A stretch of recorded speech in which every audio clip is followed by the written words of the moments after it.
नंदुरबारमधील जामिया शिक्षण संस्थेवर ईडीचा छापा, विदेशी फंडिंग आणि अवैध वास्तव्याच्या आरोपांमुळे संस्था पुन्हा चर्चेत. अक्कलकुवा. नंदुरबार जिल्ह्यातील अक्कलकुवा येथील जामिया शिक्षण संस्था जामिया इस्माइलिया इर्शादुल उलूम पुन्हा एकदा चर्चेत आली आहे. संस्थेच्या कथित विदेशी फंडिंगमध्ये अनियमितता आणि आर्थिक गैरव्यवहाराच्या आरोपांमुळे सक्तवसुली संचालनालयाने आज संस्थेवर छापा टाकला. माजी खासदार आणि भाजप नेते किरीट सोमय्या यांनी संस्थेला मिळणाऱ्या विदेशी फंडिंग आणि येथील रुग्णालयाबाबत गंभीर तक्रार केली होती.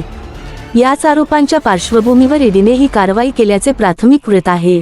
ईडीच्या कारवाईची कारणे: विदेशी फंडिंगचे उल्लंघन, जामिया शिक्षण संस्थेवर foreign contribution regulation act (FCRA) च्या नियमांचे उल्लंघन केल्याचा आणि इतर गैर नोंदणीकृत NGO मध्ये विदेशी निधी वळवल्याचा आरोप आहे.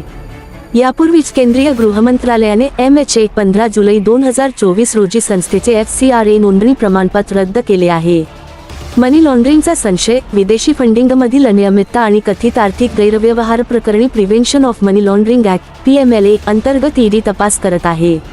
अवैध वास्तव्याचे प्रकरण: संस्थेवर येमन येथील एका विदेशी नागरिकाच्या अल खदामी खालद इब्राहिम सालक कुटुंबाला अवैध वास्तव्य करण्यास मदत केल्याचा गुन्हा देखील दाखल आहे. या प्रकरणी स्थानिक पोलीस तपास करत आहेत आणि याच FIRच्या आधारावर ईडीने PMLA अंतर्गत तपास सुरू केला आहे.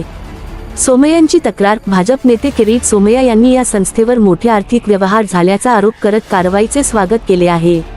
ईडीने नेमके कोणत्या कारणांवरून आणि कशा पद्धतीने तपास सुरू केला आहे याबाबत अधिकृत माहिती संस्थेकडून किंवा ईडीकडून अद्याप देण्यात आलेली नाही. मात्र विदेशी निधीच्या गैरवापराबद्दल ही कारवाई झाली असल्याची चर्चा आहे. पुढील तपास: स्थानिक पोलीस आधीच यमनच्या नागरिकाच्या अवैध वास्तव्याप्रकरणी गुन्हा दाखल करून तपास करत आहेत. आता ईडीच्या कारवाईमुळे संस्थेच्या आर्थिक व्यवहारांची आणि विदेशी निधीच्या स्रोतांची कसून चौकशी होणार आहे. ई-मराठी न्यूज नेटवर्क. ई-मराठी न्यूज हे चॅनल सत्य आणि प्रामाणिकतेवर आधारित सामाजिक, शैक्षणिक, आरोग्य, आध्यात्मिक, राजकारण व प्रवास विषयांवरील माहिती सादर करून सकारात्मक बदल घडवण्यास कटिबद्ध आहे. पुढील लिंकवर क्लिक करून आजच चॅनलला सबस्क्राईब करा.